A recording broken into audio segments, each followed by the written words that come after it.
Jim, Jim,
Uh, My apologies.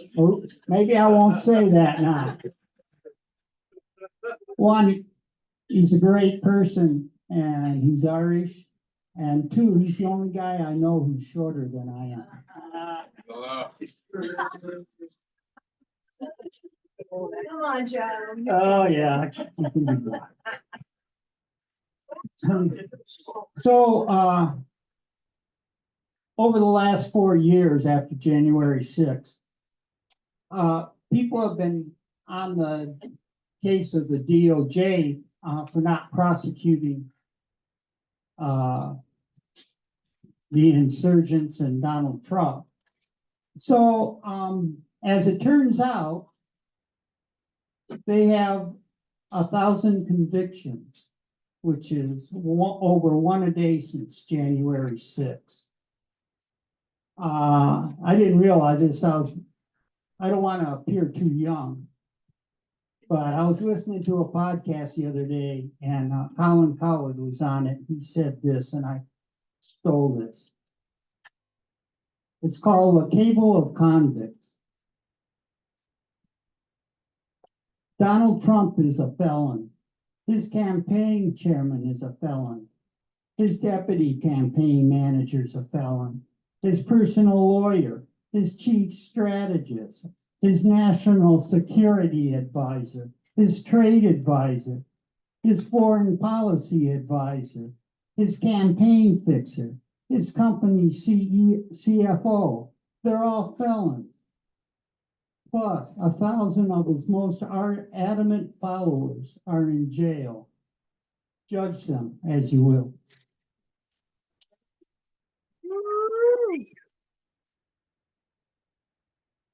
And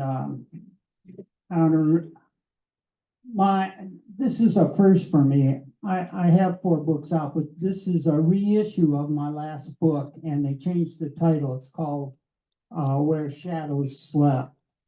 But I was watching I was watching a film noir this morning, and it was from Argentina and in Spanish. And this 3rd grade boy, his girlfriend's kidnapped and she's murdered. And it happens in the 4th grade, his 4th grade girlfriend is kidnapped and murdered. It's the same guy's about a serial killer. And in the 5th grade, it happens. So in the 5th grade, he sees the guy, but nobody will believe him because he's just a kid. In the 6th grade, he solves the murder, but he sees him kidnap his girlfriend. And so that night he has a nightmare, and his mother comes in and he's telling her about all these women, or little girls that are breaking his heart. And she thinks it's just, puppy love or something, and sings him a lullaby. And then as she gets up, he falls asleep, and as she gets up to leave the room, the moon light comes through the window, and she says, "The moon is a woman, my son is a man." But that has nothing to do with this. I'm just reading it. I'm going to read this one for Jim. He likes it. Why is a scar on a man? Why is a scar on a man a mark of distinction? On a woman, a mark of disfigurement? I don't know. Why is it funny when a man loses his hair and tragic when a woman loses hers?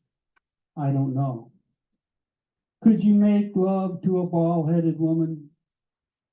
What will you say when the x-rays turns a scar on her breast raw, hamburger red? When she's bald, lost her eyebrows, and lies closed eyes with a skeletal look? Will you kiss her and tell her she's beautiful? I don't know. What do you do in the bedroom when she is thinking of death and she cries? I hold her hand and I breathe. Thank you.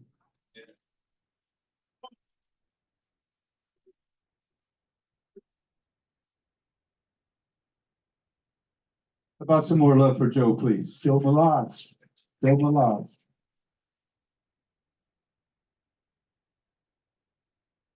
Junior, this is your first time here, isn't it? I had a very nice conversation with this young man. Please, let's give him a warm second Sunday welcome. This is Junior.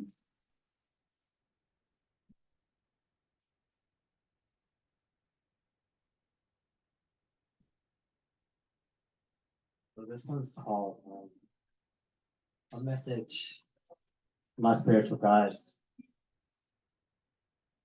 I'm a proud representative of a male that's highly sensitive to emotions I inject into these sentences. Authenticity and not those mainstream sedatives, like money, sex, violence, and all the things that are negative. That stuff is stale, played out, they go way beyond repetitive. So I'm gonna keep it fresh and drop these positive messages. Because we are all connected, we are unrelated relatives. Message number 1. You are perfect, just the way you are. 2, you 100% do not need likes, followers, or subscribers to shine bright like a star. Number 3, you have everything you need. You just need to listen to your heart. Number 4, the universe is listening, it's watching, and it's saying it's about that time for you to play your part. Number 5, uplift and inspire. That's how you will get your never to be televised revolution to start. Number 6, break free from those invisible psychological prisons. Finally, step out of the dark. Number 7, step in to the light and travel to places that will never be mapped on any of those charts. To my spiritual guides, I feel like I have to fulfill the terms of this particular soul contract. And so in return, as a favor for every individual that's listening, their spiritual guides, I ask that you make contact and list them to show each person a sign so that they can decide if this is the time that they're going to act by taking that first step to becoming the highest versions of themselves, knowing that once they cross that line, there is absolutely no turning back. I'd like to share with you all a message from one of my spirit guides that was conveyed to me. I essentially said, the clock is ticking. We need you. Well, I know for a fact that I can't do this all on my own. And so I want to pass this message on to all of you. The clock is ticking. We need each and every single one of you to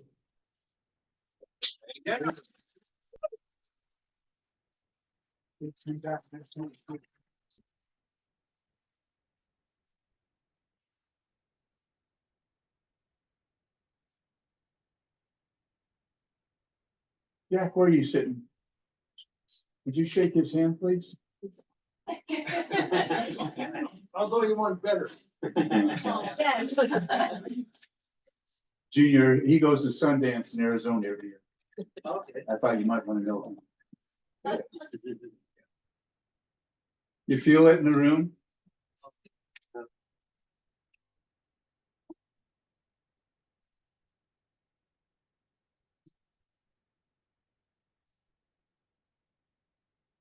Deborah Ramos is an activist, a poet, a mom, and a grandma. And she's one of my sheroes. This is Deborah. Come on up.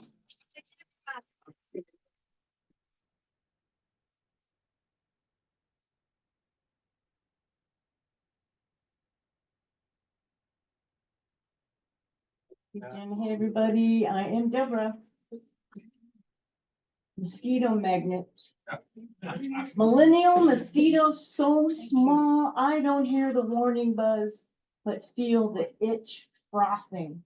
The invisible snipers feast upon my naked ankles, getting their fill before I finish my morning coffee. The scratching till I bleed ritual begins. Clusters of welts swell and redden. It's my genetics, they say. my perfume, my breathing. My flesh is dessert. I run back into the house, leaving Time magazine for another morning. I curse the new weather, all that it brings.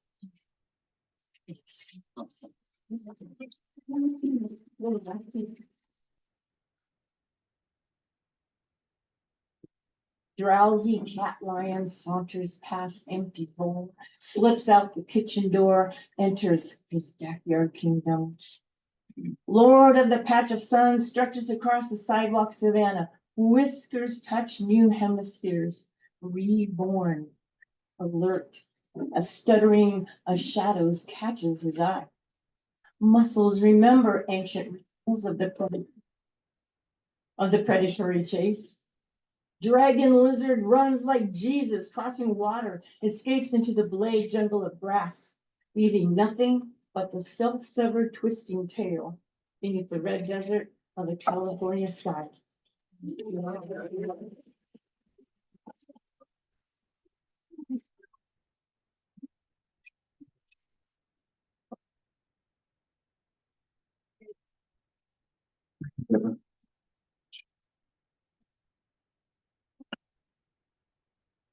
I think we have another Navy veteran. He's gonna come up.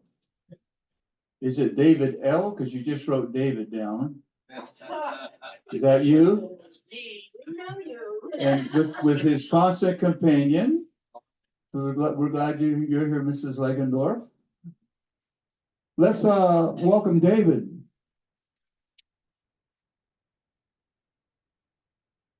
My ship only went 9 knots and his went 60. I can't relate. 60 knots. Maybe not.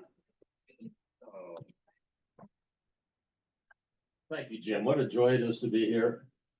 Junior, you're freaking amazing. Okay. You know everything there is to know about life. You're just a kid, you know? I'm 81 years old. It took me 80 years to learn this. Holy crap. Just a little one to start off with. Space bar.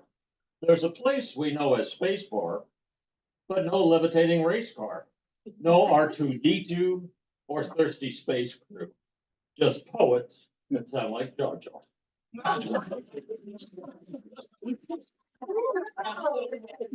Okay, but now on the serious side, some of you know that I'm active with an organization in Bangladesh called Glory Future Foundation. It was founded by a young man that I have incredible respect for. He works with kids. Every Saturday morning, I join him in Bangladesh on Google Meet, which is like Zoom. He always has some of his students there. He also, there's a teacher in Indiana that joins us also, Denelli. And then there's usually some teachers and students from Georgia, and I mean the country, not the state.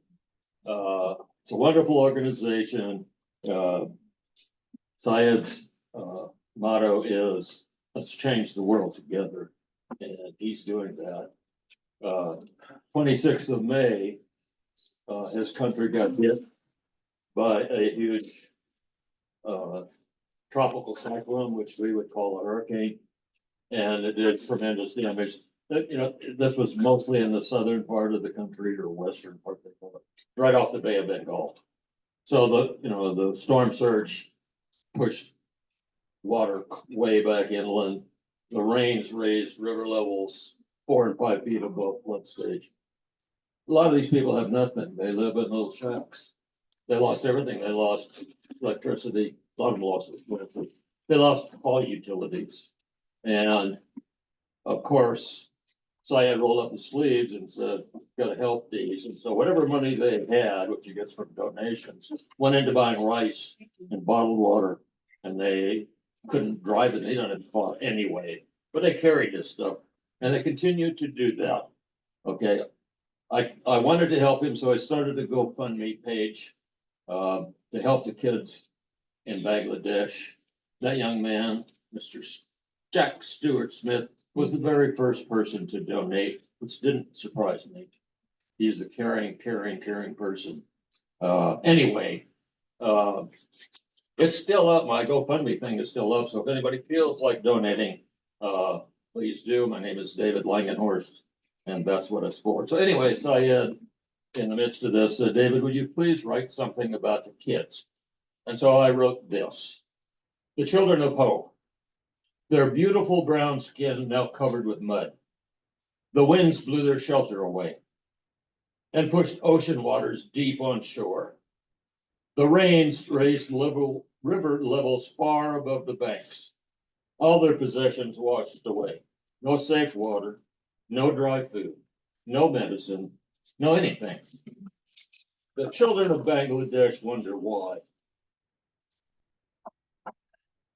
The children of Bangladesh wonder who will help. When will life return to normal? When will they go back to school?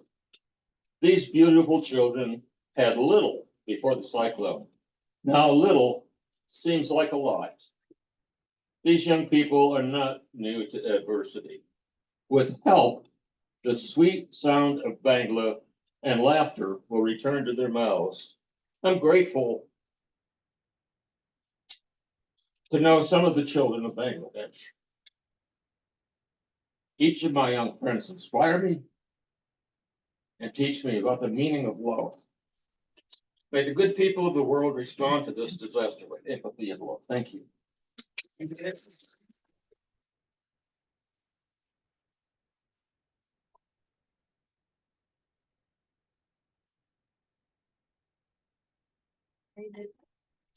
Our next poet we thought was a tennis pro for a while, and then we found out he's really a poet and a singer. This is Alistair MacLeod.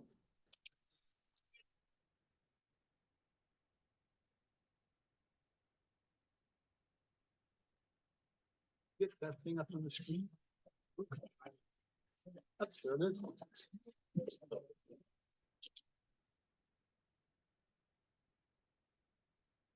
As usual, I have some preaching to do. This book is the product of a UCSD professor's 30 years of research on what brings nations to the brink of civil war. It explains every damn thing you ever were troubled by. And it's fascinating and it's a must because we have started down that road. That's number one.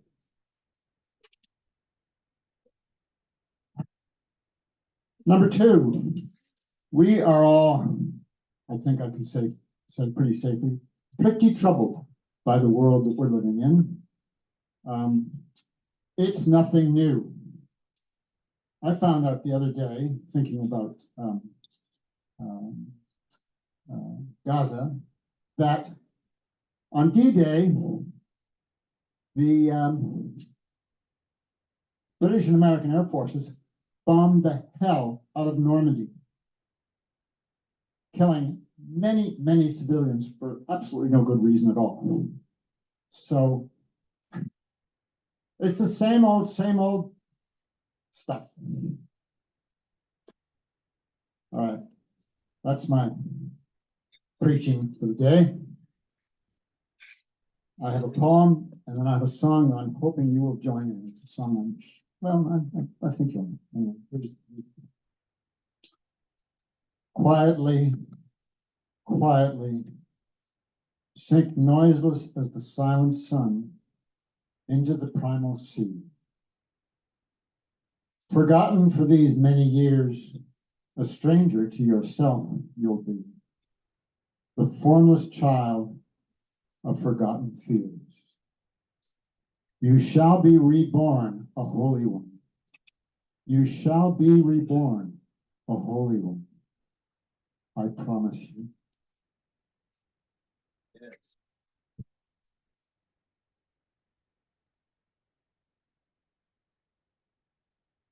Now I'm going to do my best to sing, because everybody says I should sing, which I always laugh. One of Solomon Burke's great songs, and I'm hoping that you will join in the chorus, which is, none of us are free, none of us are free. None of us are free, one of us is chained, none of us are free.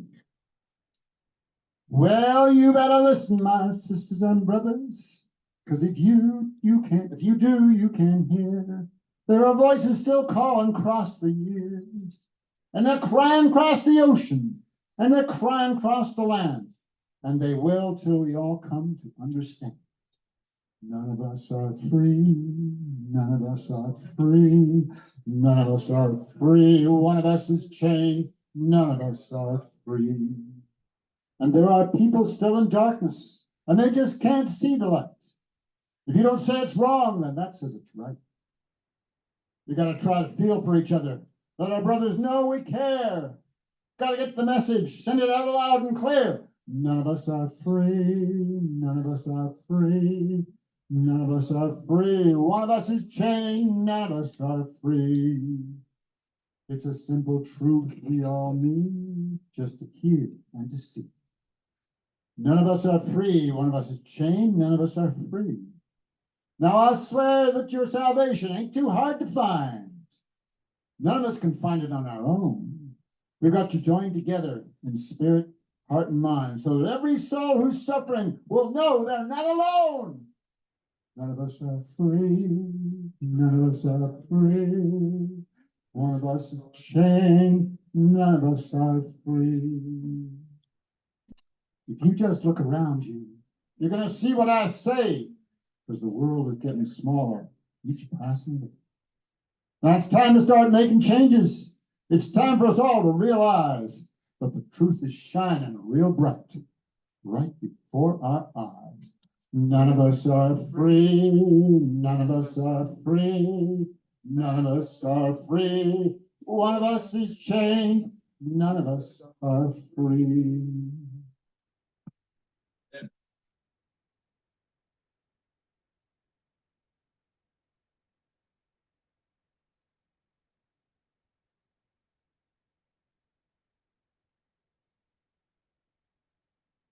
Well, are you ready for the feature? Yeah. Me too. When I was in graduate school up at Sonoma State, one of the ladies that was a special ed teacher was feeling sorry for me because I was dirt poor in graduate school. And so she got me a job. This lady was very wealthy, and she said, Jim's from Florida, and he's a good gardener. And so I was going to her property after I got out of my internship and my classes and everything, and she had a dog, a German Shepherd, that would sit on whatever work I did and mess it up. So I was feeling real frustrated. So I saw these weeds and I pulled them, and I thought, well, that'll kind of make up for what the dog's messing up, you know. She called me up and she said, "You pulled up my bulbs. They've been there for 10 years. You're fired." So I went across town and I dug them up and I replanted them. If you could imagine, like dead soldiers on the cross, they look pretty pathetic. And I knocked on the door. I said, "I've replanted your bulbs." And she went out and looked at the bulbs and she said, "Get off my property." You're not going to say that about Ted Washington. Ted Washington now lives in San Diego after spending time as an apprentice draftsman for a beer brewery in St. Louis, an Internal Revenue Service employee in Springfield, Missouri, a retail sales representative in Denver, Colorado, and temporarily homeless vagabond turned baker on the beaches of Venice, California. That beats my story. He is the founder and CEO of Puna Press, a publisher of poetry and art. Bone Lear is Ted's latest book, which is available right over on our author's table, and other compositions. Please give a warm welcome for Ted Washington.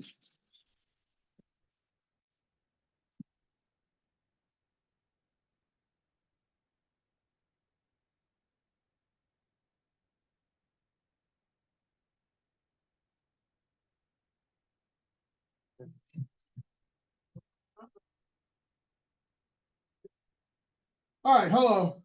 Hello, Ted. I only got 20, I'm just gonna put my phone on stopwatch so I can know what I'm doing up here. 25 minutes, sir. but I got a good idea of what's going on. So I'm just gonna start with some poetry. I'm not gonna do a whole lot of explaining. I host a reading called Palabras on the 4th. So on the 4th Thursday of every month at Bread and Salt down in Barrio Logan. Starts at 7 o'clock.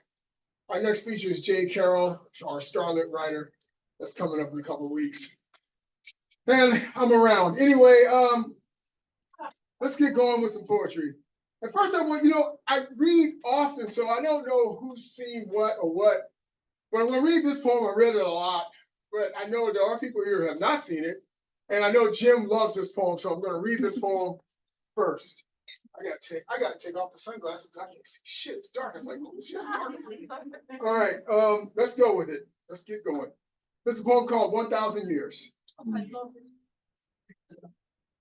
1968. What a year. With so much to remember, some things are bound to slip through the cracks of memory, be left off the pages of history books.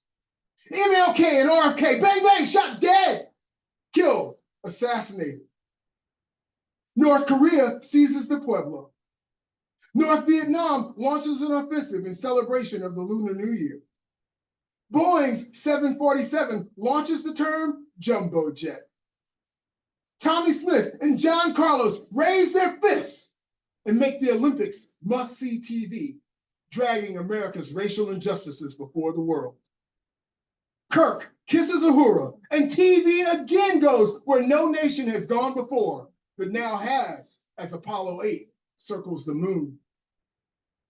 But this is not a poem about the politics of 1968 or the people that died in 1968. It's about a birth. Christy is her name, a little placation for a torn nation and money for the bank account. Because if anything will traverse racism, it's capitalism. So a Black Barbie was released in 1968. Not really a Barbie, because Christy gets her own face mold and color. Christy was made to be Barbie's Black friend.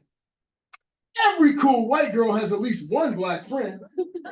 At this point in time, it's required to have at least one Black friend to not be a racist. So in 1968, Christy. But this is not a poem about Christy. This is a poem about Brad. If you have Barbie, Ken, and Christy, what the fuck happens with that combo? Interracial threesomes? So in 1970, Brad was born. Brad gets his own face mold and gets Christy's color. You can only do so much to spur imagination, and Brad never sold well. Black men have never been embraced by this nation, and for Brad, it was no different. Consequently, when a session of make-believe on sandbox dunes ended in a thunderstorm-driven hasty retreat, a Brad was lost.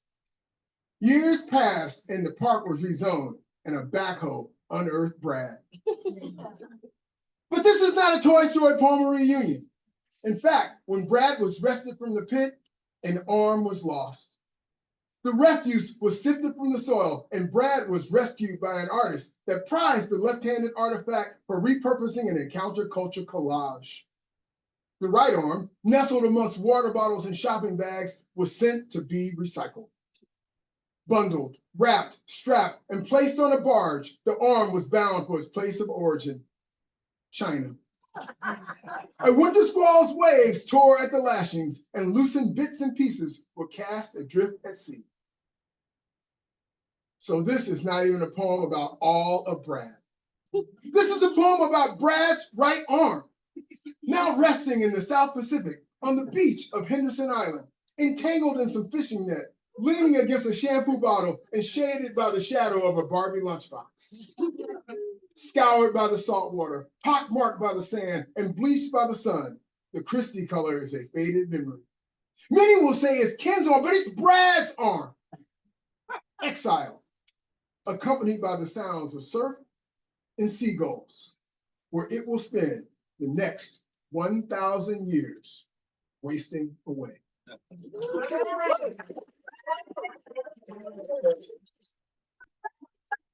We're gonna cover a lot of ground, so I'm gonna keep moving. I'm gonna read from like many books. This is Bone Liar. I have all the books I'm gonna read from I have here with me.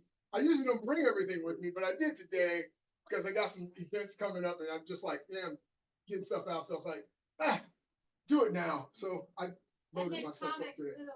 I didn't bring the comics. Oh, well, you make comics. I do make comics too. That will be ready. I'm working on, before I came here, I was working on the new one. Just laid out all the panels today, this morning. All the panels are down. I'll start the art process later tonight. How can they order the comics? You can't. You can only buy the comics from me personally. If you don't see me personally, you can't get a comic. I'm sorry. They're worth it. But if you see me, They're worth hit me up. I might have some comics with it. The comic's called Horn Dog, probably. Anyway, this is anyway, this is a poem called Mass Graves. Yeah, also when I decided to give her a dad, I was like, I'm only reading the hits. Only the hits. Anyway, this is a poem called Mass Graves. Will I ever find peace again? Maybe I never had it. This inner turmoil must cease or it will destroy me. But maybe that is what needs to be done so that I can be free again. Free of expectation, free of desire, when I do not know what I want. I know what I do not want. I do not want to be happy to make everyone else happy. Such bullshit, as if that will solve anything. I don't need to be friends with everyone. I don't like everyone, and I don't care if they like me. I can walk through a room full of bodies eating a sandwich and come back for a drink. Mass graves are the legacy of civilization, cheap and efficient, and with the right equipment, hands-free. Humans are so smart. I will be glad when this is over. Okay, I didn't pick out the poems yet. This is a book called 22. It's not 22 love poems, it's 22 poems about love, which is something else altogether. Yeah. No, here's a little short one, good, because I like short format stuff. This is some short. Opening my heart. What a mistake. Look at it bleed. Woo. All right.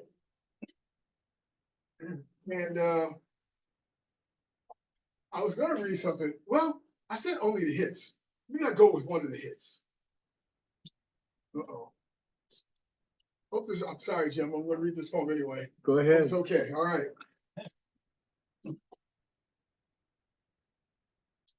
I will speak of love to you. I love sex. I will speak of love for you. I love sex. I will say whatever is necessary to have you.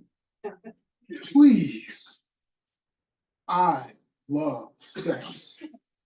But there's more to it than that. I love sex with you.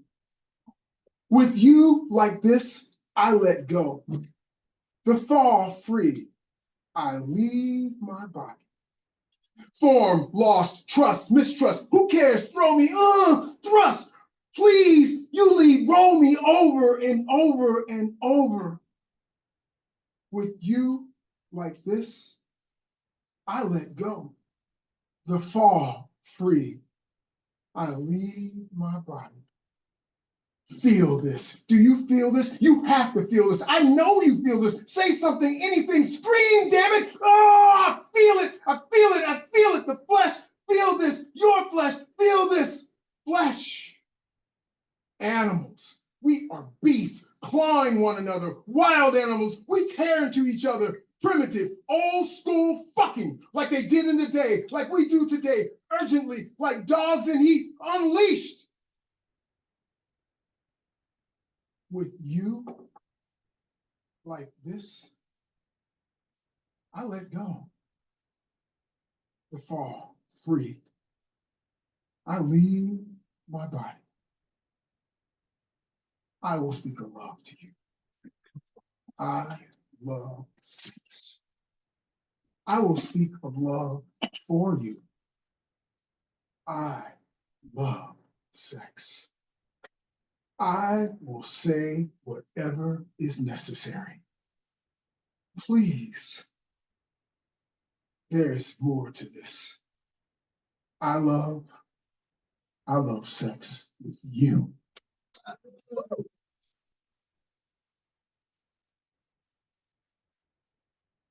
Rolling through this, man, only the hits. All right. I brought this is a big book of art and poetry called Les. Anyway, moving on. Yeah. I was looking for my water, but I left my water sitting all the way over there. Oh well. Yeah, that would be awesome because I could go for a sip. You can just throw it. I'll catch it. Nobody was breathing during that point. Thank you. Yeah, okay. Yeah.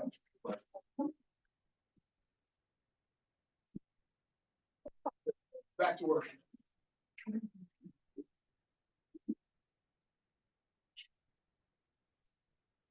Beware your addictions. They are hidden within your basest needs. Evaluated and reevaluated. They compound the simplest wants into unchecked desires. Astray from center, the answer to the why eludes detection. Settle for something. Settle for anything. All will work, but none will satisfy.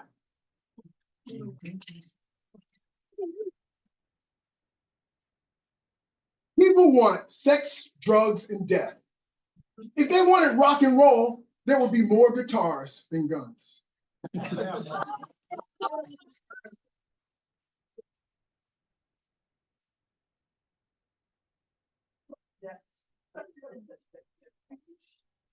know, I was like, okay, well, follow up with what? I'm gonna stick to the theme. It's a darker, yeah, you know, look.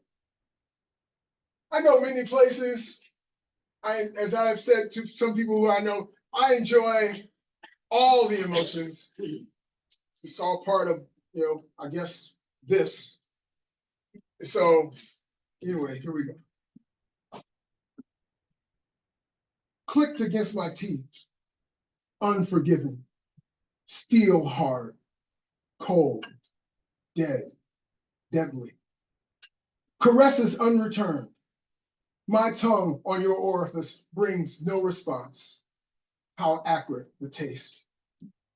One stroke of the finger, one strike of the hammer, steel hard, hot, alive, deadly. We lay together, grow cold together.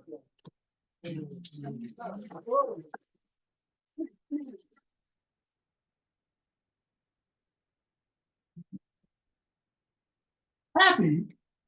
Who says you're supposed to be happy? Who cares anyway? Concerns for your happiness are self-serving.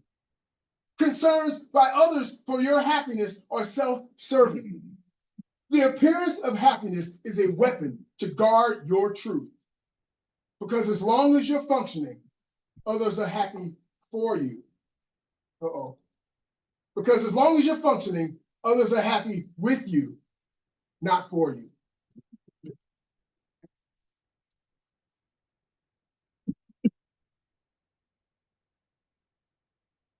It cannot happen here.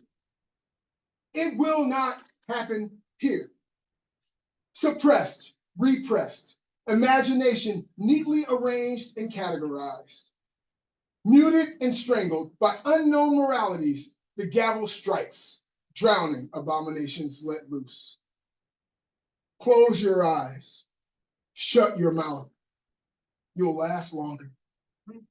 Colorblind and speechless, one size fits all. Freedom is a bullet.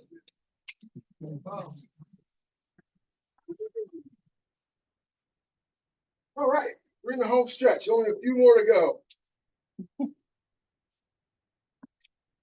This one was published in the San Diego Poetry Annual a few years ago. I can't hear them anymore. Lips move, eyes emote, and hands dance. but it's all for naught.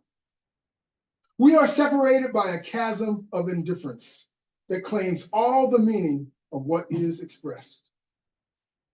I make up my own story for them. Sometimes it ends badly. Other times I walk away.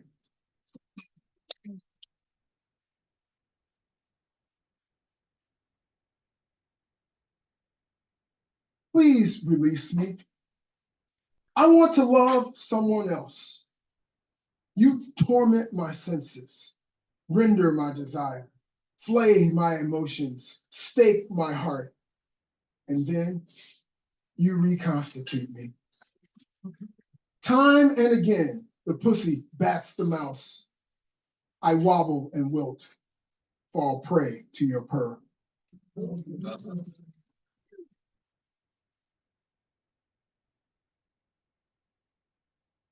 Often, I am disgusted with life, with being human. I could leave this party, check out. But you are here and just as disgusted as I.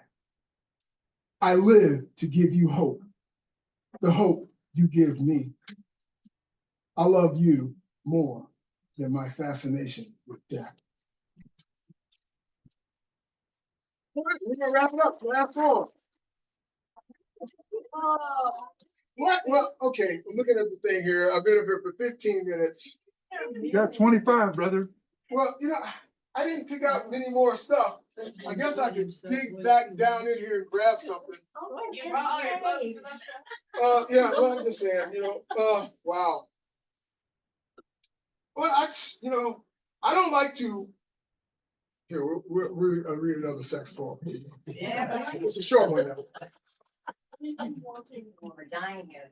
Got your legs wrapped around my head, inhaling you deeply. Your well runneth over, anointing me. You paint my face to a glazed expression.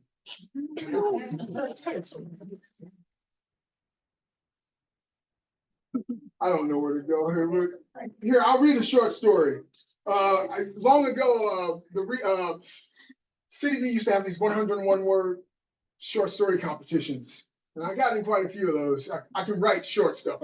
My mind can't stay too long. Anyway, this was called A Bear Does What a Bear Does.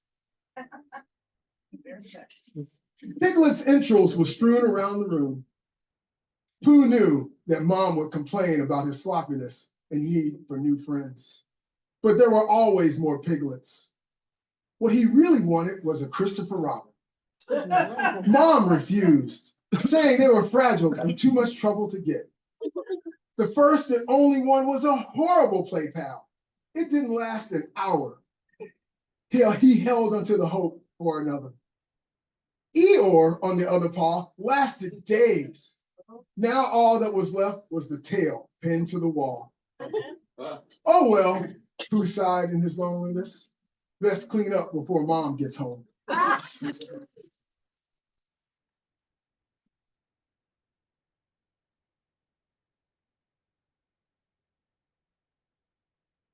am not going to drag. You know what? Okay, I'll read this one called Hustle. This is the one poem in this book that truly explains who I am and why I do what I do. I do art as well, like the cover on this. I draw with dots. Everyone always like, man, how do you have the patience? I had an article last night and everyone's, how do you have the patience? How do you have I'm just like, oh my God, I can't explain this to you anymore. I'm wasting the time here. I'm just trying to get through it. Yeah. Oh, yeah. And so everyone's like, how do you do? I'm just like, look, I'm just trying to get through this shit. The only way I can get through is me sitting in this room all by myself drawing with these dots.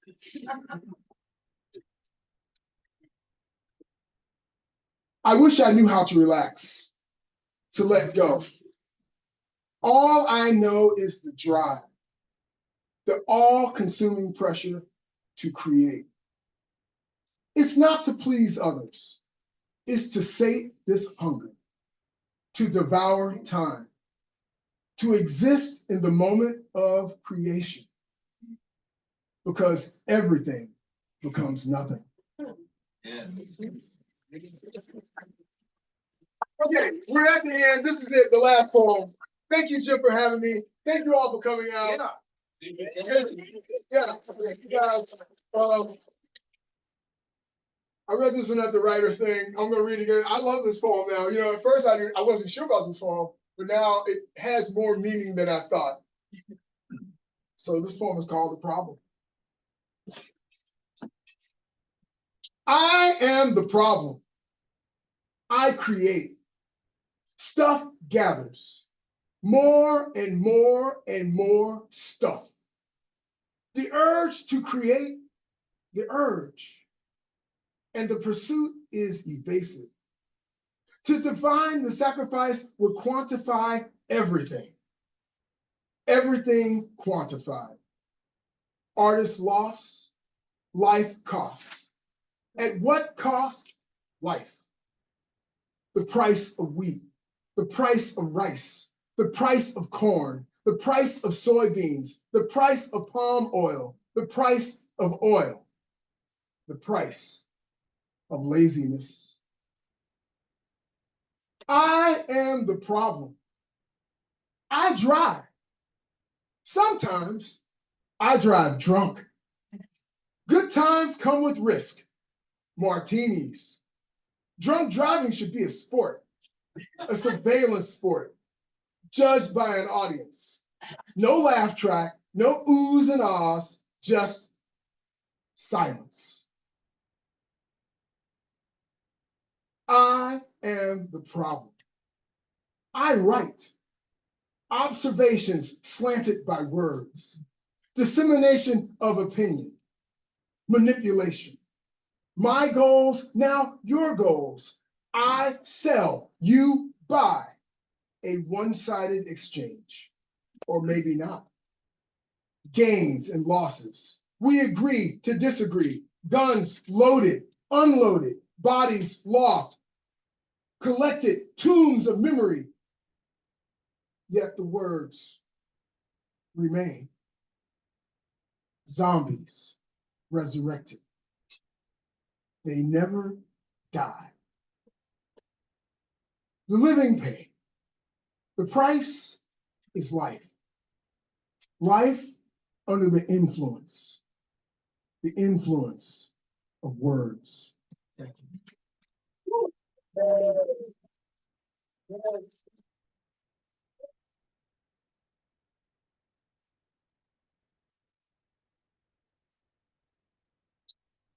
That's Ted Washington. Let's give him some flowers. AKA Ted the Prophet. So we are so glad that you came to hear this, and we are recording. So if you will give Alfred a little patience, he'll have that on the internet in the next few days. I want to call attention to Gina. Gina, would you raise your hand, please? Gina Cameron. She's going to read prose in December. And I know that whatever Jimmy is right now, he's smiling about that because I know he loved your writing. And so we'll have you featured and be with us in December. And we're really glad that you can do that. I've got this flyer over here. There's 22 veterans committing suicide every day in our country. That's 8,000 a year. And that's unacceptable to me. And so this flyer is about how we say it. And I've got some problems from Agent Orange in Vietnam. So I'm 70% disabled. And the Institute of Poetic Medicine, John Fox, is the creator and the CEO of that. They funded me until I got my disability. Now I fund myself. These workshops are the second and fourth Thursday of the month, and they're free. If you're a veteran, all you need to do is hit that link at 12 noon on the second and fourth Thursday. You can write with me, and I'd like to read just a little something by Robert Bly about what happens when you are a survivor of trauma and you write. Where a man or a woman's wound is, that is where his or her genius will be. My feeling is that poetry is also a healing process. And then when a person tries to write poetry with depth or beauty, he or she will find himself or herself guided along paths which will heal him or her. and this is more important, actually, than any of the poetry he or she writes. As the saying goes, you might as well be yourself. Everyone else is taken. Yes.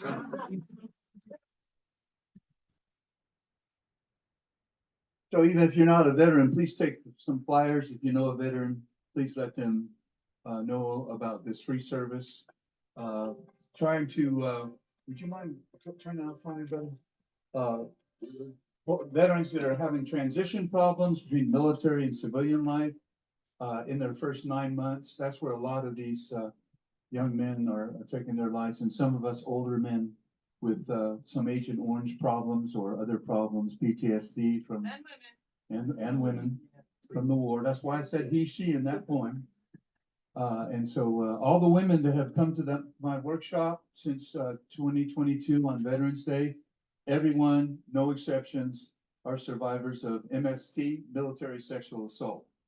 And they write amazing poems, and some of them are in the San Diego Poetry Annual in this. And by the way, Billy Kay, raise your hand. There's the editor of the Veterans chapter in the San Diego Poetry Annual, and she does a great job.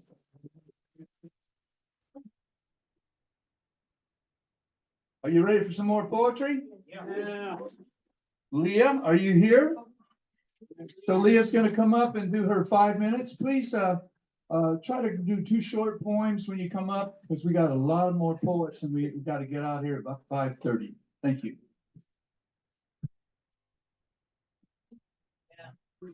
Hey everybody, how are we all doing? Awesome. I'm gonna start my timer. I'm trying to be mindful of time. I love being here. I love you guys. Happy Sunday. I've been checking out this church in Normal Heights. It's a pretty good church. Normal Heights United Church. Pretty good place. Yeah, it's fun. Kind of crazy to find church to welcome queer people, so that's really nice.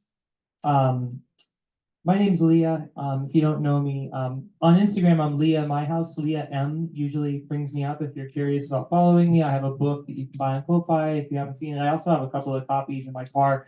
I'm just going to set out a couple of free copies on the table here, so don't leave if you're interested.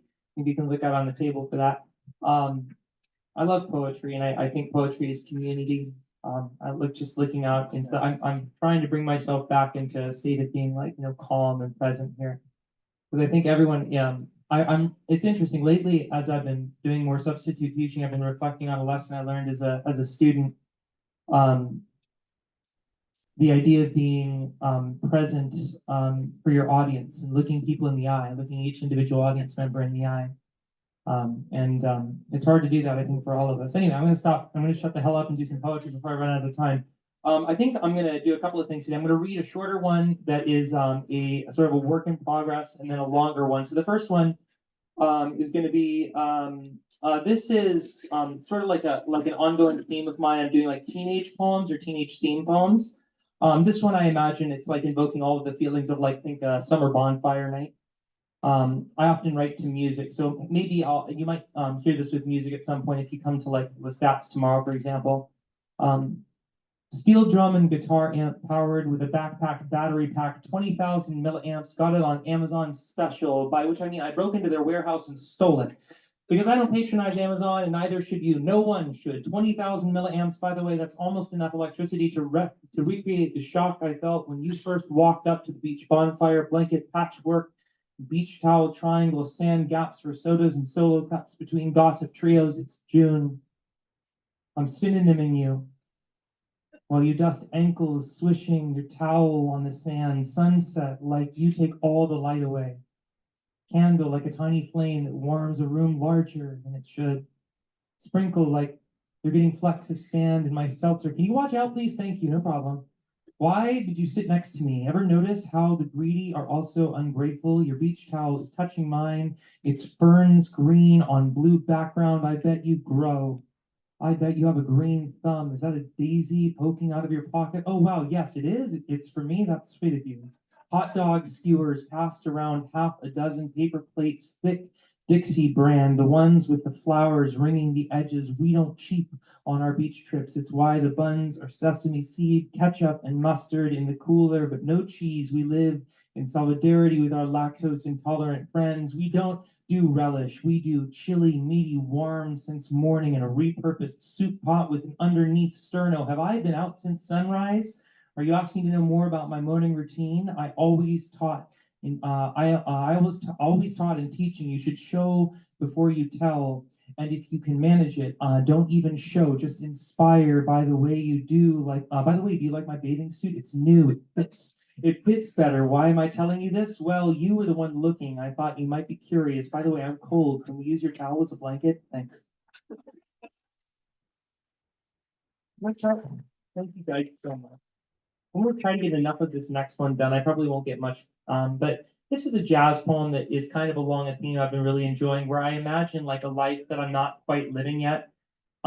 Maybe a life I'll get to live in the future. I'm just gonna jump into the part that I really enjoy about this poem. I'll kind of skip over. A lot of my jazz poems start with a sort of like a preamble that comes out of just the sort of energy of the music and the images it puts into my head. And then I get into the real content of the poem. So I'll kind of just jump there because I don't have a ton of time left right now. Let's see here. Let's see here.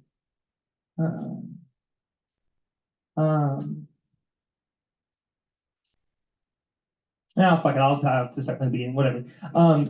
Is it possible for me to just knock it off tonight and be serious in my jazz poetry? That question makes me angry. I'm going to sue a saxophone. One of them, all of them, possibly, actually, probably all of them. It'll be a class saxophone lawsuit. I told you I couldn't do serious. I'm sorry. The bird that was annoying me all last year is back. Nothing is serious anymore. It's 2024 all over again. No, wait, it is 2024. It's 2023 all over again. I'm just imagining 2025 when the bird will be back again. And then it'll be 2024 all over again. I like how I initially misspelled again, like gain, like all over gain. And I have to say, things have been all over gain lately. I floss every day. I have for years now. 23-year-old me made the excuse it hurt too much. Yes, gingivitis and eventually periodontitis does hurt and makes flossing much more painful, is what I will tell my kids every night when they argue with me about flossing. Like, Mom, it hurts, and the floss picks you up from the store. Oh, damn it, there's my timer. All right, I have to go. All right. We'll get to that one. Love you guys. Thank you so much for listening.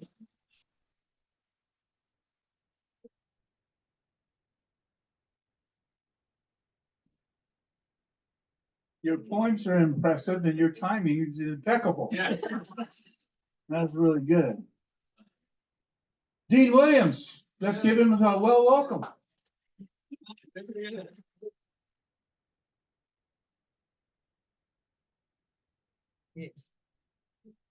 Thanks for coming back. Hey, thank you. Hello, everybody. Hi. All right. How are you? Okay. Let's see if I can do this now.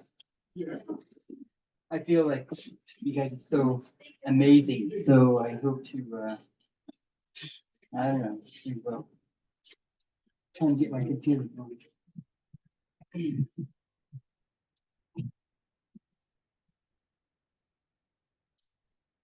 Life sentence.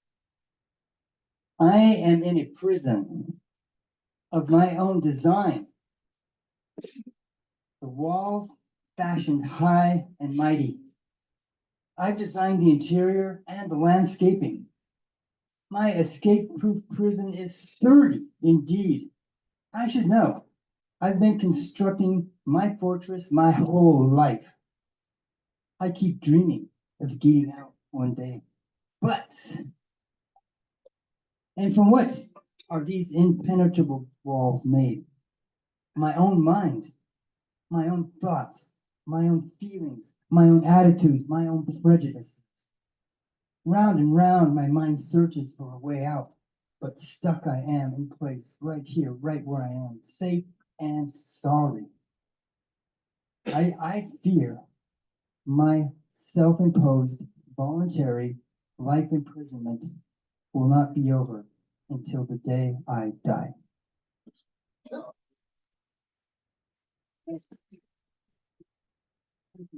Joy.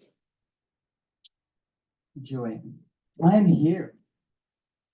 I've come so far. It took so long. I have tried so hard to see, to feel, to know that I am everything I need. I am enough. As my eyes slowly open, as my vision gains clarity, as I see and I know it's all right here, right before me. It always has been. Joy is right here, right in front of me.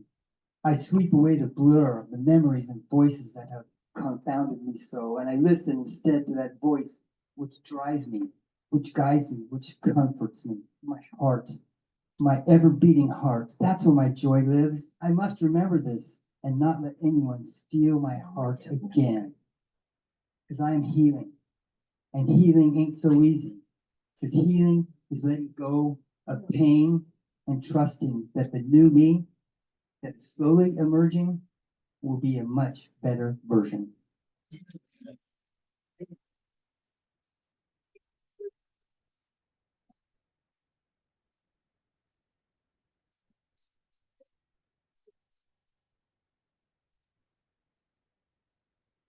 Let's welcome our feature in December, Gina Cameron.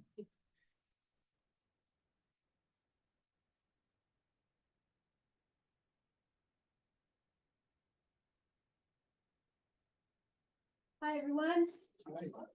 This is called How to Make Chopped Liver. Slice the flesh of a distended abdomen.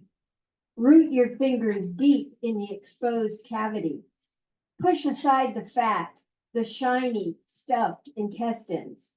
Expose the organ, the purple, pulsating liver. Gouge it out with your bare hands. This is how to make chopped liver. I imagine my father making chopped liver on the day he wrote to disown me. As a child, I'd watch him pull out the heavy cast iron grinder from the back of the kitchen cabinet. He'd clamp it to the edge of our formica table, twirl the crank, then stand back, his hands touching only at the tips of his fingers, prayer-like. Cut away any connective sinew. Sever all ties to the body proper. Slice off the rubbery ducts. Heat oil in a cast iron pan until popping hot. Sear each side of the organ until purple turns to gray, until the edges shrink up and away from the fire. You've been a thorn in my side since you were 3, my father wrote. Mentally ill, a sickness in your brain, he went on. I never want to see you again. Lay the fresh hot liver on a platter. Bring it close to your nose. Inhale the aroma, the scent of bile escaping the wide open pores. Next, slice a juicy onion. Should the knife nick a pinky, hold the dripping appendage over the translucent onion. Watch the red drops swirl a sunset palette atop the concentric rings. Fry the onions in oil flavored by the liver. Open your eyes wide. Allow the aroma to inflame your tear ducts. Stick out your tongue to catch the salty tears. I never saw my father again. He died 3 years after he disowned me.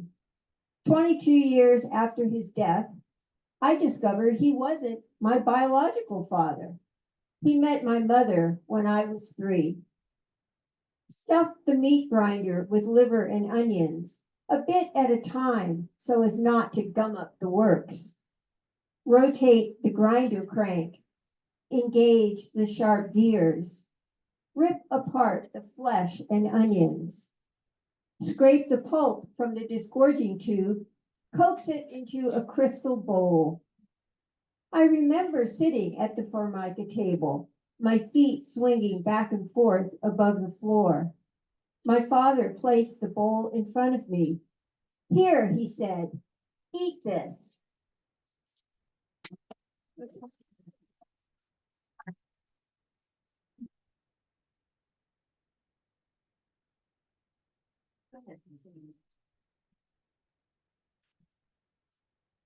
That was for all of us who had an absent, distant, or a negative father or a bully. Very nice job. Cora, are you still here? Let's bring Cora up with some love, please.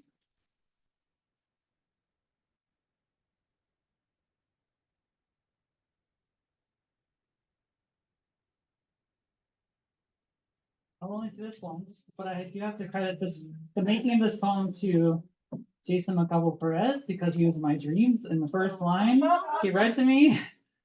So the first line is technically his, but the rest of it is mine. You just featured that palabra, didn't you? I did, yes. Thank you. This is called Strawberries. Shards of selenium, potent medicine bars for shareholders sleepwalking into liquor stores. Clears sins of the silent, cleans droplets of hunger from their chins with white cotton cloths woven from on a loom long departed from Baja California, bombarded by cyclones that remain little, as an image on newsreels, nestled between spreadsheets marking profits, returns on investments, in consummation of the land ravaged and discarded. We barter for the sky while rhinestone eyes retreat into Clementine's sun, creeping over the horizon, bakes earth, fractures without prejudice to agricultural spoils, pill bugs crushed beneath boot heels, broken treads beneath bent brown backs scooping strawberries into plastic baskets.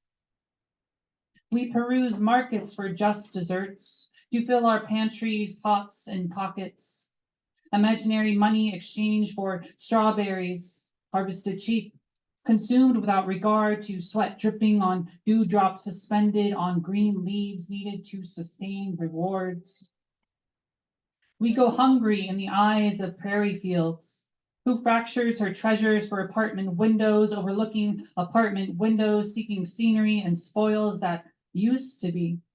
Now fallow due to the pit and pinnacle of wealth measuring the fallout of weathered hands carrying green lines to percentile peaks. Shards of crystalline glass, dewdrops glittering over fractured meadows, drips down from steel beam buildings, evaporates like doobies donated to a Chicano with all his belongings sitting on the corner of 6th and El Prado, who sits upon a sofa couch embedded between highway poppies, asphalt dandelions, and trash bags of soda cans. Aluminum, traded for strawberries that he harvested weeks before the season closed the market for labor. He barters his weathered shoes, dried mud caked into crevices, rubber treads with cracked heels, exoskeletons, and remnants of organisms petrified without equal payment for their hard labor. Laborers swindled, federal crumbs doled out in exchange for blisters and eyes wrinkled by time under cinnabar sun. He peruses urban corridors, chasing shadows to evade the afternoon sun, beating down like a carnival, cheating children of dreams. Carnations in 5-gallon buckets exchanged for invidious tickets handed out of monochrome sedans. Slips of carbon copies passing through tinted window to concrete median, placed in pocket for hindquarters bent over crushed ice plant. He hungers for places no longer offered by farmers reluctant to fracture their fields of prairie grass and alfalfa, which bakes in the summer air, is then replenished by Colorado aquifer, stretched thin like sunburnt skin catching marine layer mist for morning rinse. And the scent of strawberries in the wind catches like memories of anthocyanin staining calloused hands with sweet crimson. Red, like the generational inheritance of promises long overdue for realization by the wealthy, who care nothing for strawberries, so long as their profit margins remain steady and the Chicano on the street corner gets the bill. Thank you. November 1.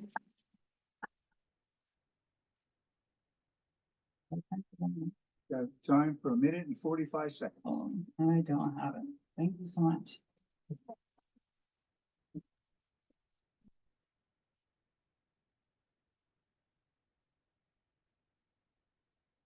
Olivia, you still here? Olivia Mercedes, give her some love, please.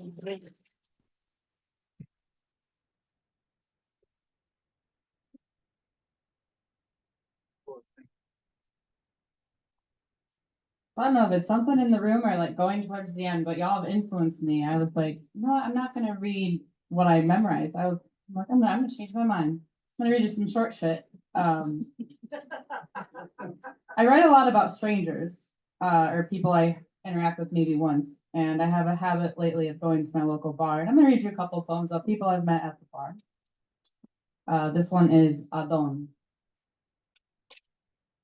I don't know whether or not your full name is actually Adonaiv, but as I console your shaken soul after a bar fight that you didn't ask to be put in, your teary eyes remind me of his, a different Adonaiv, that ironically is also from Nogales, that as a teen often found himself caught between the undertow of his righteous temper and the heart of his child body. It was always eerily similar to the memories of the child in me, who watched a similar flavor of rage take place in my father, the kind that often ended with his eyes becoming soft and teary too.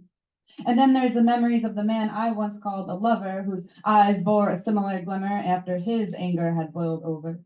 And while all these men are entirely separate from you, you all share a pain that has peered its aching heart into mine. And while I know none of the details of the suffering the little boy in you was forced to go through, I know those eyes very well. And I know that now is not the time to address the boy in you directly, so instead I take his hand and I ask, how can I make it better? Perhaps influenced by the state of your slight intoxication, but with pure honesty nonetheless, you tell me you want to go to the skating rink tomorrow. And without hesitation, I excitedly agree. And although when tomorrow comes, you will admit to not remembering any of this conversation, but I can't help but hope that the little boy in you somehow does, that he knows that he deserves to go have fun, to have the kind of fun, that carefree feeling a child is supposed to feel while playing and roller skating. I don't know very much about you, but I know that you deserve a certain kind of love that for whatever reason you weren't offered enough of, and neither was my student, nor was my father, nor was the abuser I once called a lover, but I know I will never have the power to recover it for any of you. But every time I see those eyes, that is all I wish I could do.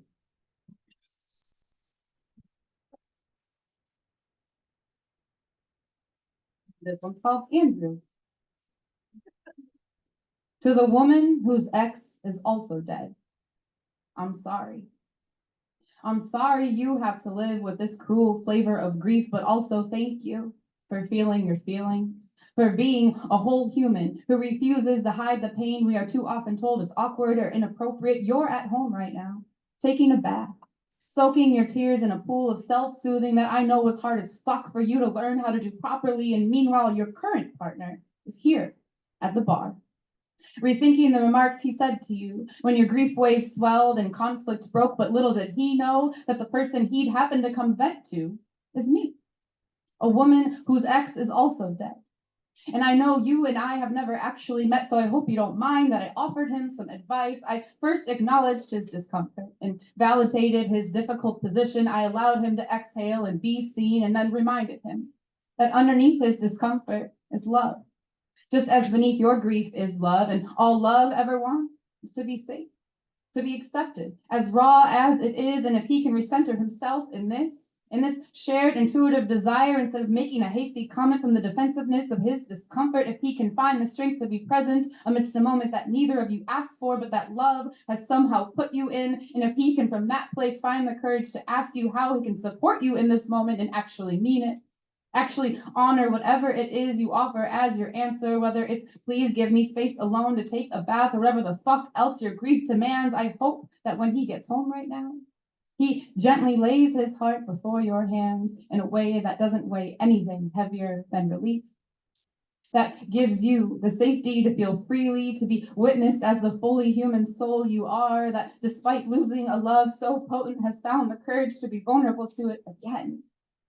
And even though we both know all too well that there is that he or I or anyone else can ever do to end the lifelong process of processing your grief. I hope he is able to be someone with whom it feels safe. Because selfishly, if he can be that person for you, then maybe there's hope that there's another person who can be a person like that for me. But for tonight, I find purpose in my grief, knowing that my ex and your ex are both smiling at us, watching us do our best to exist in a world that has left us without them, but somehow we are managing to nurture the love we can. Whether from a bar stool or a bathtub, from the past or the present, beneath all of our moments, we are all but souls, aching for the safety to simply be whole. Thank you.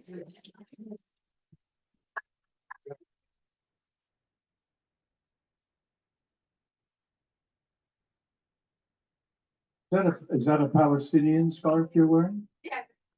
So thank you for doing that, for reminding us about what's going on in Gaza. There is a book-length poem over there called Intifada, and Steve Cowett wrote that poem, and we performed Intifada here last year, and we recorded it still on the internet. And his widow sent a whole bunch of copies of Intifada, and I asked her, what should we do with the money?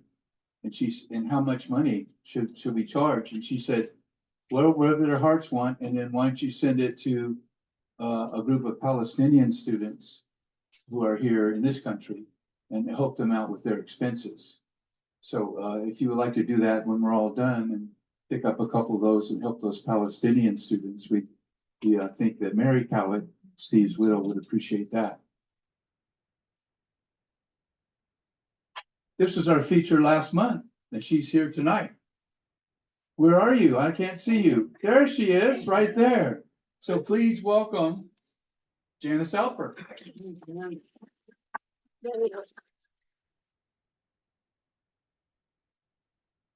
I'm short and I only write short.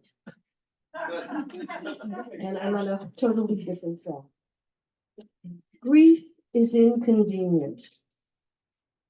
Grief is so damned inconvenient. Like when a pebble worms its way into your sandal, pinches your toes, and you hop around trying to release it. Eyes cloud, headaches, heart cracks as if an iceberg is calving. Fragments remain when you reach into a cavern where two bodies once nestled like spoons. Living with grief is certainly inconvenient when there's so much life around. Breathe. Go hug a tree. Listen to the surf. Taste new wine. Smell the roses. See a baby take her first steps. Thank you. It's been a busy week in my household, and you'll hear why in this poem. I put this together this morning, so it's very rough. It's called Sydney is Adulting.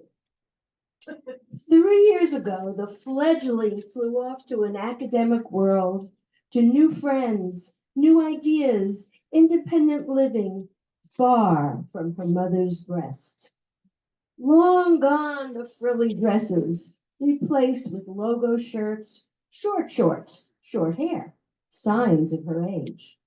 With computer and phone, she stays in touch from this remote campus with frequent texts to her family, sometimes even her grandmother, who brags about her straight A's and recalls a different time in the 1950s, where she lived at home with no privacy amid a noisy, nosy family, barely made it through college. For Sydney, it's different. Studied in South America, speaks fluent Spanish, has a job on campus to keep her busy all summer. Fleeting visits home are for fun times, like brother's high school graduation or her 21st birthday, when she flies back to school for her personal pursuits. As the song goes, will she ever return? Probably not. Sydney is occupied with adulting. Thank you.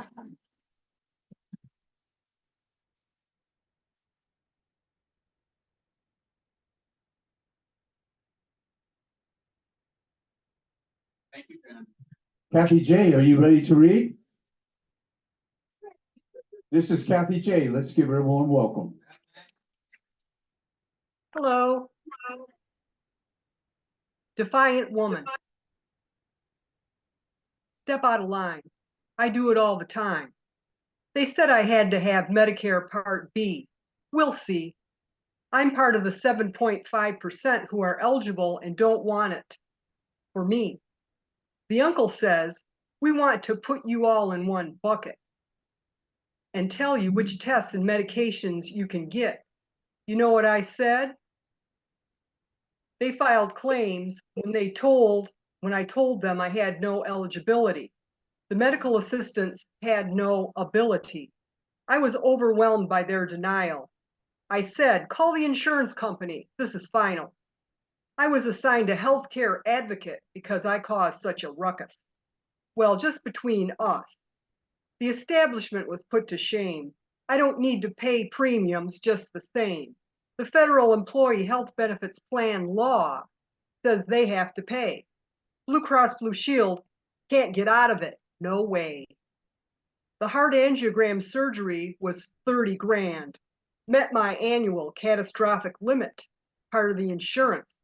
Didn't find out until I returned to a stack of mail in October, doing the I ain't got no copay song and dance. Trying to mess with mean Kathleen, they didn't have a chance. Returned from California and things took a turn in the wrong direction. Got the COVID and needed a special injection. Then I got the RSV virus, back-to-back health crisis. It's December. What will happen next? I can't take any more. I need a rest.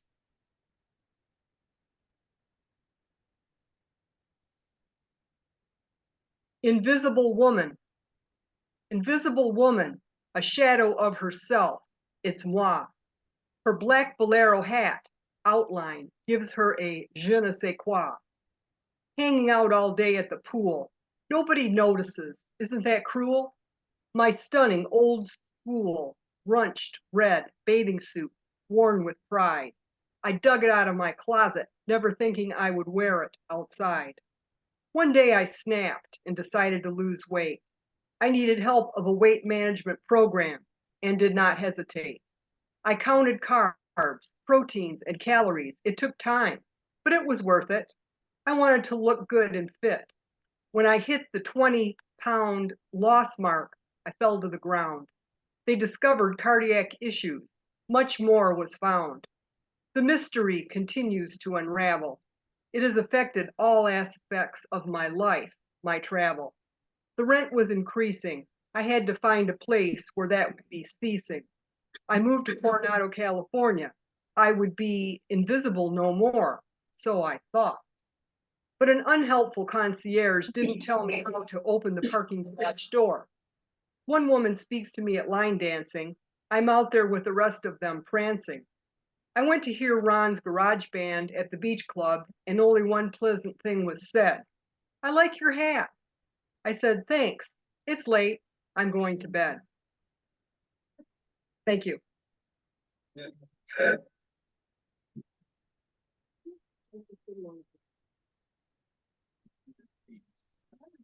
Thank you, Kathy. I got a charge for $900 on my credit card, and I snapped. Well, and I come here and I snap back. Great. That's Maria Stefanik, and she's been here before, but she's come back to grace the microphone for us.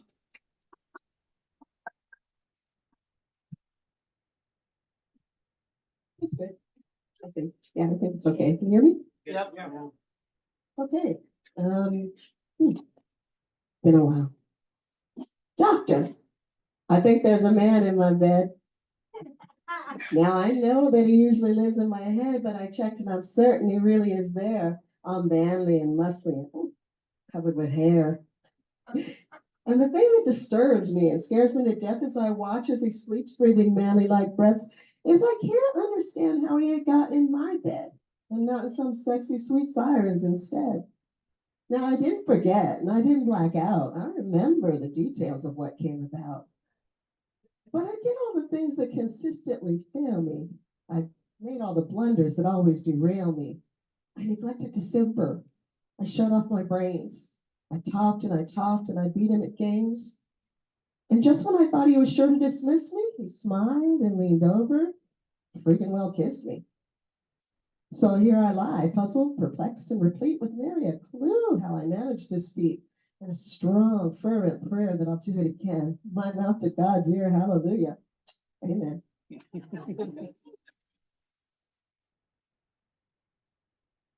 Thank you. I'm going to try and tell you this one. It's kind of a fairy tale. We don't hear fairy tales anymore, and I used to love them. And I tend to have like a kind of dark bent to mine. So here we go. Many years ago, and many miles away, lived a wolf who worked long and hard every day and did what he could to prove he was able to put fresh pork ribs on his family table. See, the wolf had a wife and some cute little pups, and it wasn't that easy to keep them filled up. He worked hard to be cunning, determined, and shrewd to make sure that his family had plenty of food. Well, one day he was walking alone in the woods, wishing nobody harm, thinking only of good, when a horrible harlot perambled his way in bright red thigh-high boots and a crimson beret. And her skirt was so short and her makeup so thick that the wolf knew at once this was one sleazy chick. He thought he could nab her as quick as he pleased, but decided to pass. She was likely diseased. So he gave her wide berth and he went on his way, unaware that he'd meet her again that same day.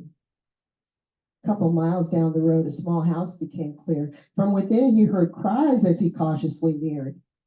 He peeked into the window and went white as a sheet. The scene that he found made his heart skip a beat. Old Granny Johnson was under attack from that scarlet-clad hussy he'd met a while back. She would kill the old lady. The wolf had no doubt as she slapped her so hard that her dentures flew out. So as quick as he could, the wolf flew through the door. He'd defend dear old Granny. He'd even the score. Take your time. Thank you. Take your time. Even the score. Oh, but before he could pounce, Big Bad Red drew a gun. And with one well-placed bullet, dear Granny was done. And she grabbed the poor wolf around his soft furry neck, shoved the gun in his gullet, and blew him to heck. Then she took Granny's blood and smeared it on. Oh, sorry. It's been a while. That was a hard one. She took Granny's gun, spread it on the wolf's jaw, wiped the gun free of. She took Granny's blood, wiped it on this wolf's jaws, wiped the gun free of prints, put it in the wolf's paw. And she called the police. And she sobbed and she wailed and she made up a sad and deceitful tale. And the cops made it up, bought that slut's sleazy story. When you hear it these days, Big Bad Red gets the glory.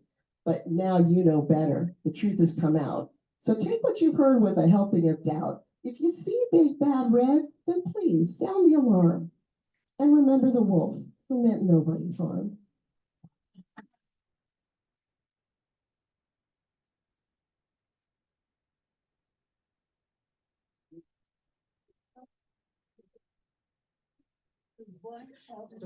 Come back next month, Maria. It's good to have you here. Anitra Carroll Smith is going to come up and do a special song, I believe. Is that right? So let's give her a warm welcome, please. Anitra. How life works. You make a great plan, and when you try and do it, nothing happens.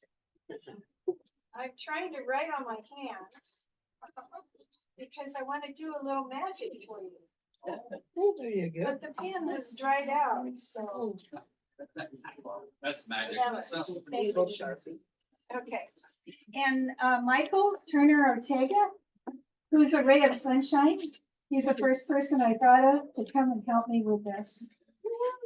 Yay. It's a song we do in Native American church, when the medicine gets passed. And, oh, about the shirt, free mom hugs. I've been wanting to do something for young queers because they have another very high suicide rate, like veterans. And I heard about this organization and immediately signed up. And what we do is we're just available at events like Pride Parade. And if somebody's parent has rejected them and they could use a mom hug, they can come get a mom hug. So that's what that's about. And we also stand in at gay weddings. When somebody's parents haven't been willing to come, we'll be the mom, we'll be the dad. And I'd love to do that. Okay. So, okay, I'm gonna do a little magic to start. I hope you can read this. My pen. Can you read it? 99%. I want to say, in my humble opinion, that's how many people think they cannot sing, in my experience. Okay. Now I'm gonna do a little magic with it. I'm gonna bring it over here, like this. I'm gonna take that number and put it into this pocket right here. Okay. Then I'm gonna bring it out of the pocket, back into my hand. And I'm gonna show you, in my humble experience, what percent of people actually can sing and sing very well. Wow. It's amazing. Amazing. Was that amazing? Okay. So Michael is going to be in charge of the chorus, which is Three Little Birds. You know Three Little Birds? Bob Marley? Yeah. Okay. We're going to sing it with Bob Marley. Oh, okay. And you're in charge of Don't Worry. Don't worry about a thing. That's you. Okay.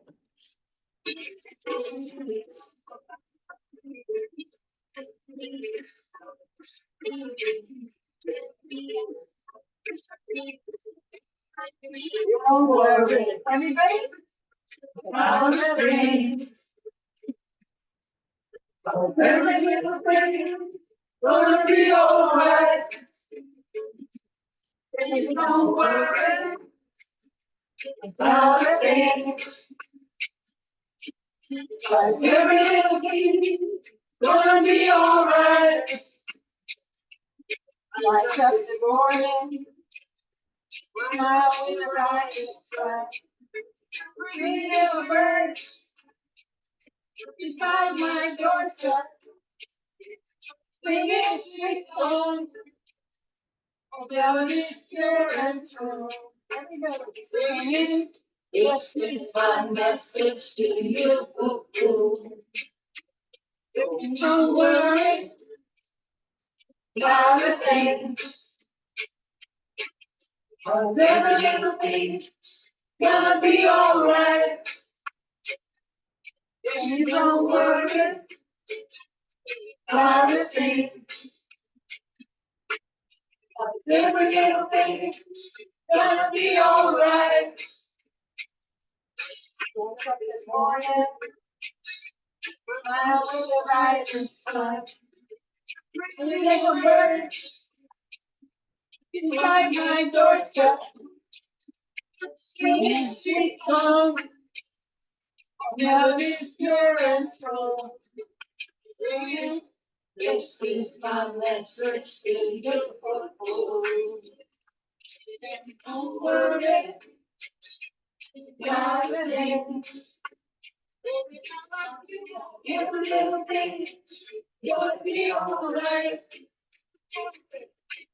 Don't worry about a thing. 'Cause every little thing's gonna be alright. Don't worry about a thing. Last time.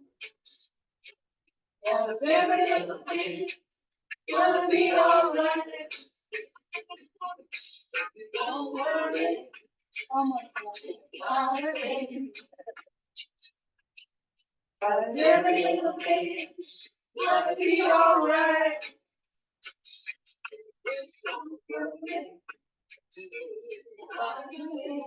It's all Michael Turner. Oh, it's like-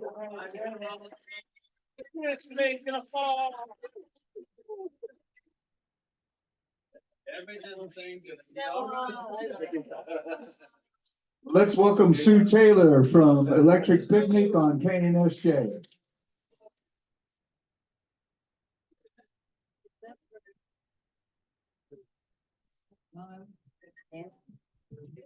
I tell you, my radio show is becoming a thing. It's a bunch of people here who've been on my radio show. Jack Smith talked about having 100-foot tails yesterday on my show. You'll hear that in a couple weeks when it gets on. So it's knsj.org, info@knsj.org, or just reach me through Taylor0825@gmail.com. I'd love you to be a guest on my show. I put you under the microscope and interview you, and you do your thing, and I do my thing for 5 minutes, and everybody hears it every single week. I also have a book called The Electric Picnic, Poetry for Nice People and Good Dogs. And got a couple copies here. So you learned how to make chopped liver. Thank you, Gina. We're going to talk about a different type of recipe, kimchi. And I'm wearing orange today, and on my very ample bosom, I have this button here that says United Against Gun Violence. Today is Orange Sunday. If you happen to be down on Harbor Drive on Friday night, you saw the county building, administration building was all in glowing orange, thanks to Supervisor Terry Blossom Reamer, who got that done. And orange is for public safety. Think of hunters in the forest, they wear an orange vest. Think of your life vest. Just reminding us to get involved and advocate for gun violence prevention. So this is called kimchi red orange. Making kimchi is a messy business. Sliver the cabbage, that clumsy fat thing. Chop onions, perhaps the black radish if you can find one. You could add some pieces of bok choy for garden green. Chili pepper flakes, sesame seed, a pinch of white pepper, some celery, salt. You had to look hard to find that after cayenne and before cumin. Slip all these tiny bits into one bowl and blend together. In the bigger bowl begins the chaos. Slowly pour the tinies into the bulky stuff, but be aware that if even one red-orange gnat-sized chili flakes hit your white kitchen floor or grouted counter tile, you will endure hours of scrubbing those surfaces to erase the glaring spots. Stubborn, moist evidence indeed, stains that shout out loud that you did not grow up doing this every November when the fresh vegetables, but never the rice, are scarce. By this time, you've forgotten about the gut good that comes from consuming fermented foods. You use your discardable plastic spoon to stir very slowly the stuff together, and then you can't believe it. You feel the need to sneeze.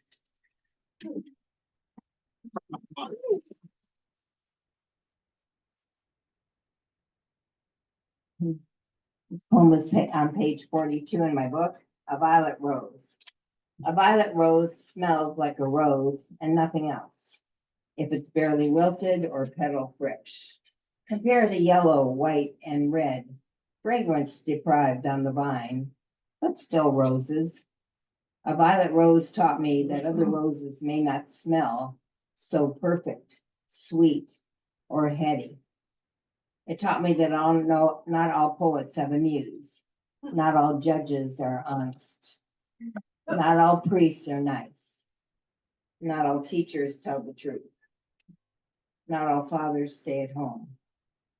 Not all parents love each other. Not all children are grateful. Not all doctors know something. Not all neighbors are helpful. Not all friends stick by you. Not all dogs are best friends. Not all wine is good. Not all books have spines. Not all musicians write music.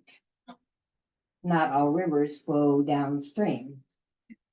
Not all bread is without bugs. Not all peace is negotiable. Not all happiness is forever. Not all poems say something. Not all roses smell violet. Thank you.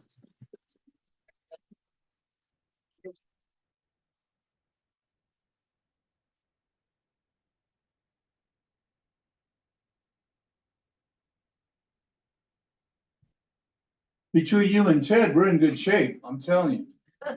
All that truth, that's good stuff. John Kingsmill is an amazing flute player, but he writes even better poetry. Please welcome John. John Kingsmill.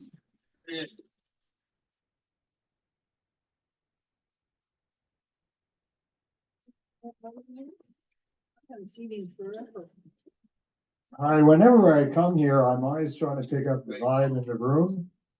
And what I really felt was this wonderful humor from you. Yeah, and then there's this singing.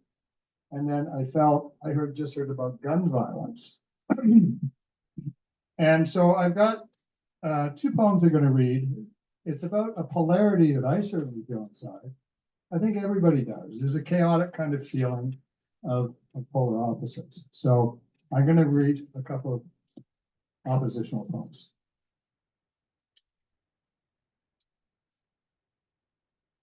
The first one is called The Hammer. The hammer is dropped. The country trumped. The rock of ages lies smashed into crystalline rubble, the very pieces that formed it. God and the governance of religions, family traditions, fair trade, the order of government, its rules and doctrine, ground to stand on, touchstones of hope, all shattered. Scattered as rubble across the ground and across the world. Light now shines into the darkest corners. Off the edges of each crystalline shard, revealing the secrets and the very footprints of our daily living. We, the people, are at once blinded by the light of possibility and clear in the reality of how lost we are, how brutal we can be. Massacres of many, sometimes millions, refugees running across the world, everyday killings in the street, habitual torture, remembered massacres in the future feared for. All this lives and dies overnight as news flashes of the darkness we hold and the darkness we decree. We can rise, we can run, we can hope, we can pray, or we can simply slip back into our ordinary way. So in contrast to that one,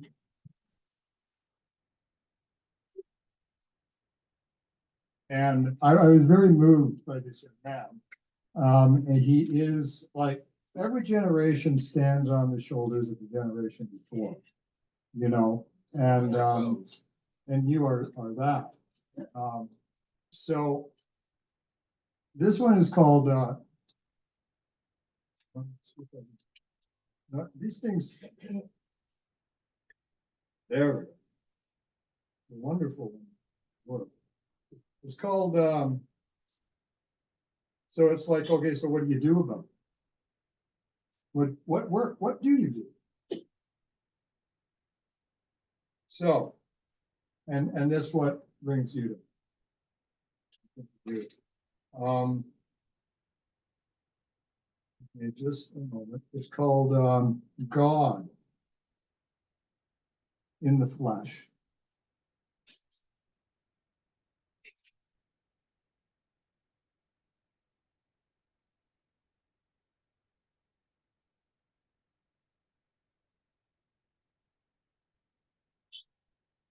Come on, David.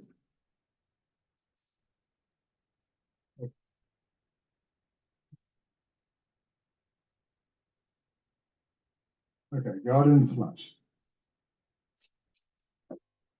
When I contain the fire of my own tongue that tries to ignite the world, and let its heat warm instead the recesses of my own flesh, to sit as in a cauldron long enough for the juices to mingle, all with the patience of a God. It is then that God greets. And when I have engaged demons that bedevil my own tracks to a despair deep enough to silence me forever, again, God greeted me. And when I have prayed with a fully shaking body, because there is nothing left to try, my old voices sunk into background chatter, and the gods arrived. Thank you.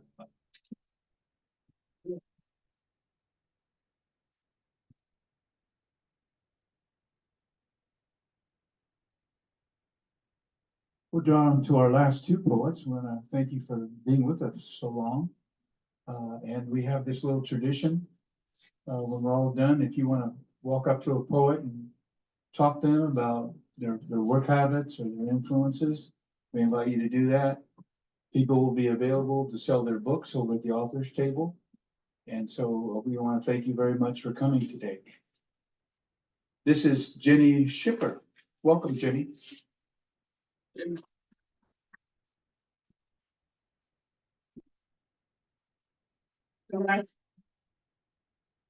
Hi, it's my first time here, but I've heard about you, you know. Welcome. Yeah, thank you, thank you. So I've got kind of poetic essay, you know, short that I'm gonna read. And it's called Meaning Grounds Life. Meaning, you are everything to me. Without you, I'm lost to the world and to myself. I've nothing to sustain me. I become mechanical, going through motions with no feeling, numb to all around me. I might as well be dead. I look to find you everywhere. In the wonder of beauty around me, in the huge pine trees I look out upon from our treehouse home. I climb the stairs each morning, and the word glorious comes to me in the cathedral of light that is our living room. Meaning, who are you that you hold me so completely in your power to make me feel alive, to activate my life force, my will to do, to create? Sometimes you are hard to find. You like to play hide and seek. Make me look for you. Ah, there may be a key. Who you are has something to do with me finding you. Depends on it. You do not just give yourself away, throw yourself at me like an unrequited lover. No, you require more. You make me look for you in unlikely places where you appear not to be. I have looked for you in every nook and cranny, especially in sadness, where you are not obvious at all. But I find you. Always I do. Somehow you come to me as I look for you, like the greatest love affair of all time. We breathlessly find each other after so much fear of loss and fall into each other's arms for an everlasting embrace, resting there in fulfillment with no thought, no need, time stopped in radiant love, shining through our reunion. It is a communion I have with you, a meeting of heart and mind, joining together unspeakable joy. Ecstatic union is possible with you alone, as well as with you through another. When I joined with another and we share you together, all joy is magnified by the increased fold of energy and connection. In summer, when I was a girl, I played hide and seek each night after dinner with the neighborhood kids. We couldn't wait to be done with our meals and run out to play. We hid, hoping not to be found so as to win. The goal was to hide so well and not be found. There was a thrill in that. The last person had to come out when we all gave up on finding them. What is the thrill in not being found? Finding a spot so hidden it can contain me invisibly, even when looked upon by another. It can hold me beyond anyone's glance, conceal or reveal me. That is the game of life.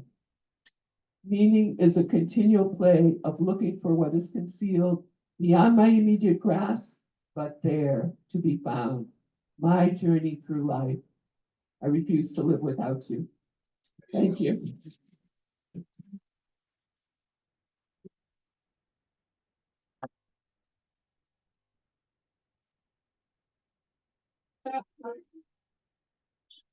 Gerald Vanderpot is not one of the poets who demands attention, but his writing commands attention. Jerry, come on up. Give him some love.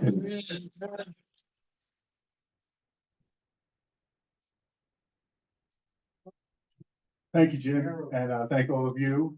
And a special thanks to you, Ted. I'm always in awe of all of you. I mean, you're a true Renaissance man. You're a poet, you're an artist, you're a musician, you're a publisher, small business owner. So, and I'm honored to have eaten dinner with you and drank with you and smoked with you. So, so to close this out, Ted, and we both love to write haiku.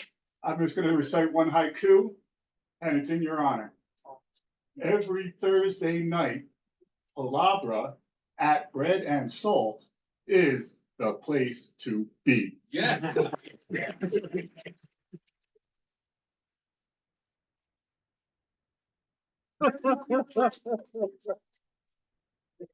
I apologize to him because I skipped him and he said, why don't you just let me finish it up? But that was, let's give him some more love for the haiku. That was good.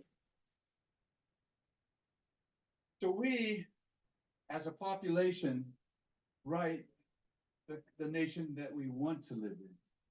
That's what this poem is about. Thank you for coming today. Thank you, Jen. This is called To Build Peace, Bake the Bread of Peace, in the legacy of Steve Cowett. There's some of us in the room right now. We went to his workshops for 30 years. He's in the room with us right now. You, poem, again, wake me from sleep. You want me to build a poem of peace for those who won't be heard? So many voices for peace fall on deaf ears, deaf ones with selective non-hearing, who know that war is terrible, but terribly profitable. Poem, you tell me to help build a nation of peace by baking the sweet bread of peace. You say, begin to knead the dough of listen. With hands of kindness, blend waters of empathy. As you gently knead the tribe of connections. You know this on account of how you swam through the sea of experience.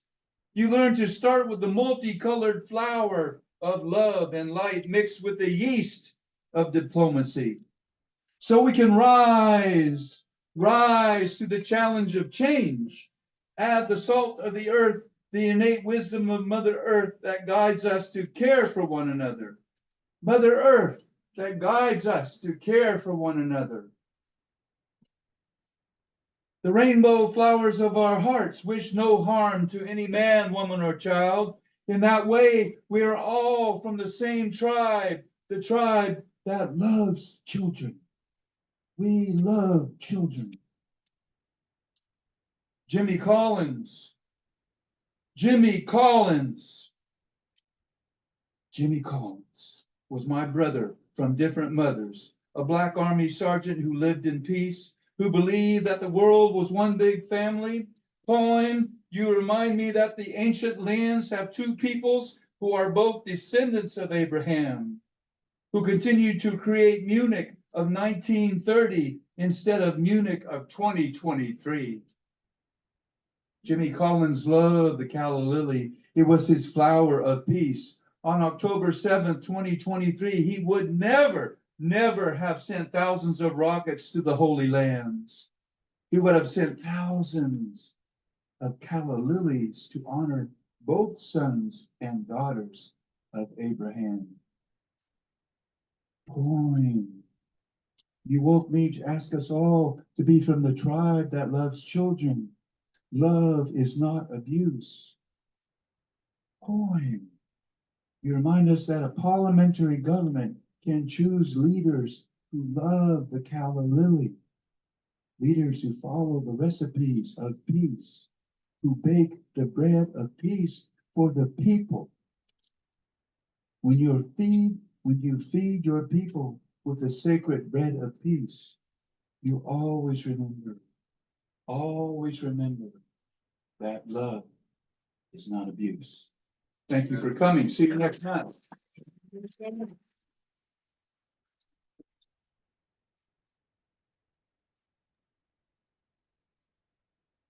Thanks, Jim. See you next time. What are you doing?